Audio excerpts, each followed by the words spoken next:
Okay, after looking for videos to change the radiator fluid, the coolant, out of my 2007 Kawasaki Vulcan Custom, I could not find any videos, or I couldn't find any guidelines or anything like that, so I decided to make one. I got this 2007 Kawasaki Vulcan, like I said, and I decided to do the video a little bit after taking things apart. So some of the things that is very important to do, it's this right here. You take the cover, the black cover that goes around this side here. There's a little screw that's on top, and it's got two little security pins on three corners. So once you take out that little screw out of there, which is right here, this part will come off. Also, this nailing bolt for this little cover that goes out here, and that will remove the little silver cover that goes out here. You pull out this little hose that has clamped in here to drain the fluid, or the coolant fluid that's in here. You also want to remove the two bolts that go over here for the tank. Also, the one up here to remove the cover. You pop it open, then you unplug this two. Well, there's only one plug. You lift this up, and down here you're gonna find, I don't know if you can see it there, you will see the radiator cap. It looks like a car, so you got to make sure that everything is cool to go ahead and open everything and take everything out. Now, the part that everybody has more questions about is this little drain plug. This right here. Okay, it's a 10 millimeter.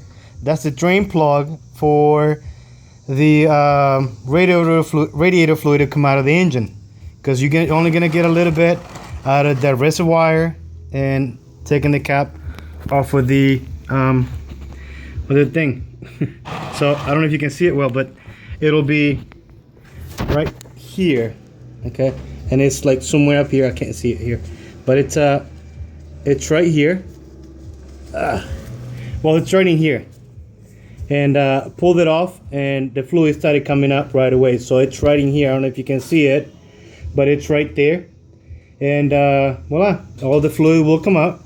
You make sure you replace it, make sure that it's nice and tight, and you're ready to put the fluid back in, and just make sure it's nice and clean, and you're good to go. The bolt to drain the fluid or the coolant is right, if you can see the bike, it'll be in this vicinity right here. It'll be on the right side of the bike, so it'll be like right underneath this here. Okay, it's a short video, hopefully it helped. And just like people that have a Vulcan Classic 900 or a Custom that are looking to replace the coolant of it, should be done at least every 3 years or 24,000 miles. My bike has about 28. I just got it about a year and a half ago and never thought about doing it, but there it is. So then once you're done, just put the little hose, clamp it back in there. Just go backwards after you put the plug on the other side. The last part you want to do will be put in the radiator cap over here. I don't know if you can see it. And then you want to fill it up all the way to the top. Then let the bike run for a little bit, so it will